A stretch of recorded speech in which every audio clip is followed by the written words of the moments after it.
Wine Searcher Advent Calendar 2024. And it is clinging to the sides of the glass. It's so beautiful.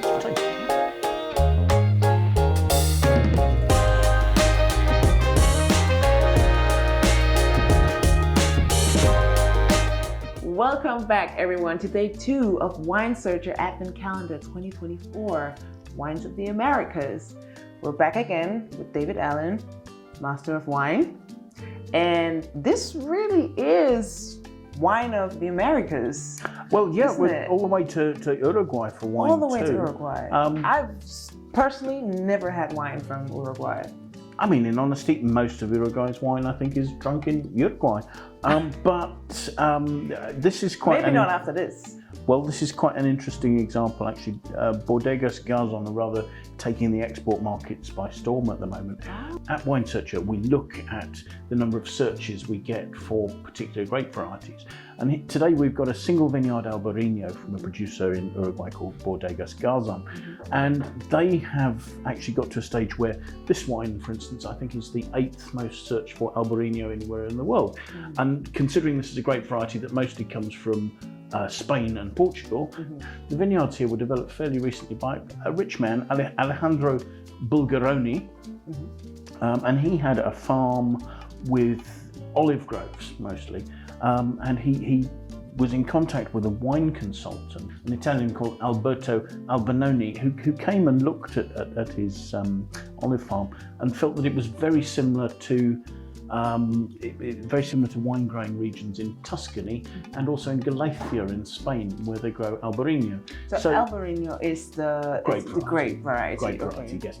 And so they ended up planting mostly Tannat, the red grape variety that they grow the most of in Uruguay, but also some Albariño here. So it's a grape variety that tends to work really well in settings where there's quite high humidity, in maritime influenced areas, and can produce some really lovely wines. The best known examples of it are probably Reyes Bayas from Spain, from Galicia, and also quite a lot of it goes into Vinho Verde from Portugal. So the name, I'm just looking at the name in the booklet, and it's Single Vineyard Albariño. So it specifies, they make a number of Albariños, but this is from a particular vineyard, and this particular vineyard evidently has a slope exposing it to the southeast, I think. So it's slightly away from the sunlight, or slightly. So it's not exposing it directly to the sunlight. And what that means is that it's slower to ripen.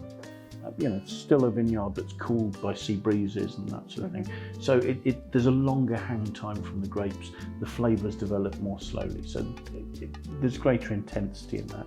You'll find different ways of differentiating quality wines. Some of them might be reserve, they might be aged for longer or sort of thing. But a single vineyard is from a single, one would assume, better site that's going to give greater character to the wine, and in this case, hopefully it has. It's quite a simply made wine. It's not a wine that gets any oak aging or anything like that. In fact, this is fermented and aged in concrete tanks. So is that normal? Is it unusual? It's not particularly unusual. I mean, concrete is quite good in terms of fermenting, in that it keeps heat quite well. So especially if you're making red wines, that's quite good in terms of extracting colour and flavour in a fermenting medium. So it's not like oak that's going to give flavour or anything. Because I think that's interesting. I think a lot of us are associating winemaking with the barrels and also with stainless steel tanks, I suppose, would be the thing. But no, this happens to be aged in concrete. Okay, so I'm having a look through the booklet, which is very useful. There's so much information here. But it says it has a 94-point score. What does that mean? That's from a critic. It was like Patricio Tapia. Yeah. So Patricio's a critic who reviews largely South American wines, so he's a very good source of information for that sort of thing. And most wine critics will score wines out of 100. So in general, 94 is, you're getting up there to quite a high score. Most wines will score above 85. So once you're getting over 90, you're starting to look at wines that are very good towards exceptional. And obviously a very tiny percentage of wines may get a 100-point score. We're not going to feature any 100-point wines, but we have some that get up into the high 90s. So during the next 22 days, we're going to see a lot of points and scoring. But if there's none, like yesterday, day one, does it mean anything, or does it matter, or is it more? I wouldn't worry too much about wines not having a score. It simply means that either that we haven't found a score from a critic or nobody's tasted it yet. Particularly the wines we've got that haven't got critic scores tend to be newly released wines or wines made in tiny amounts. So I wouldn't worry too much about that. We've just tried to pick a selection of wines that have a certain quality level of sort of 90 or above with the critic. So should we taste it? Absolutely.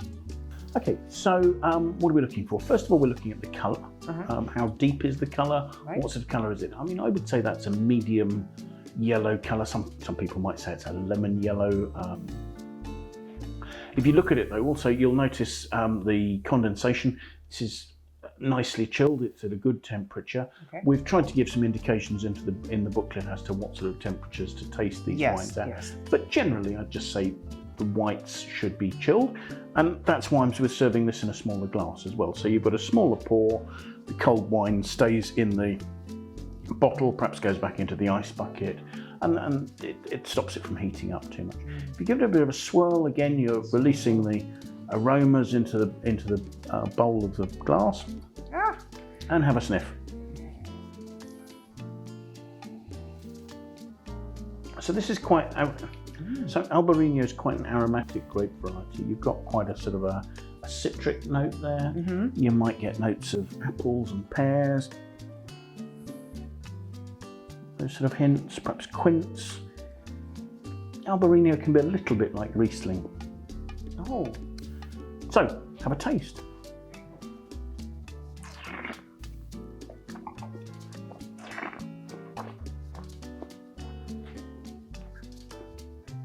Dry wine. Dry, it's definitely a dry wine. Quite full-bodied. Oh, I feel it. Quite rounded and smooth. Yeah. It's not, as I say, it's not a wine that's got any oaky notes to it, so that there aren't toasty touches or anything like that. You've got that lovely, clean, fresh fruit coming through. It's funny because to me, when I had my sip, it at first it sort of came in slowly, and then it had a kick. And then that kick very quickly just dissipated a little bit. Maybe some of that is the wine warming up in your mouth, so the flavours are starting to show themselves a bit more. I think the freshness is still there. I think there's a reasonable alcohol to this. Well, this is 12%? This is 12 and a half. 12 and a half. So a little bit of breadth across, a little bit of warmth and breadth coming from that on the back palate. Also, do you get a creamy texture there? So the creamy notes are, while the wine's aging for 8 months before it goes into bottle, it's staying in that concrete tank. The dead yeasts after the fermentation, what they call the lees, if those are stirred up a bit, that'll give us sort of a softness and a roundness and a richness to the wine, and give some of those sort of almost slightly creamy notes, sort of cream, yogurt, those sort of hints there. Just adds a little bit more richness to the fruit. I think it's very lovely. It's very fresh. It's quite simple. It's refreshing. I think there's a real crispness to the finish, a sort of citric crispness. Would you pair it with any sort of food? I think Albariño tends to be a wine that comes from coastal regions. It's great with seafood, I think. Seafood, shellfish, whitefish, that sort of thing. That'd be a lovely combination. I can definitely see that. This is a really lovely wine. I think that 94-point score is, it's a very good start. I think it's a pretty reasonable score. And absolutely. I think it's also worth realising that if you know Albariños, if you've tried wines from Vinho Verde and Reyes Baixas, that this is actually quite typical. It may be slightly richer than some of those wines, but a really nice example of the variety coming from Uruguay. People may not necessarily have seen those before. Exactly. And at quite a good price. I think it's $40, isn't it? It's $40. Yeah. It's a really good price. Really, really good. Yeah, price. something people might want to seek out as something a bit different and special. Absolutely, absolutely. I think you and I are going to sit here and enjoy it a little bit longer. But for everybody at home, if you want to get your hands on this wine, scan the QR code in the booklet that will take you to the website winesearcher.com, and all the links you need to be able to buy it are there. all the links you need. Be able to find it. Yep. Absolutely. We look forward to seeing you back here again tomorrow for day 3. David? Yep. Cheers. Cheers.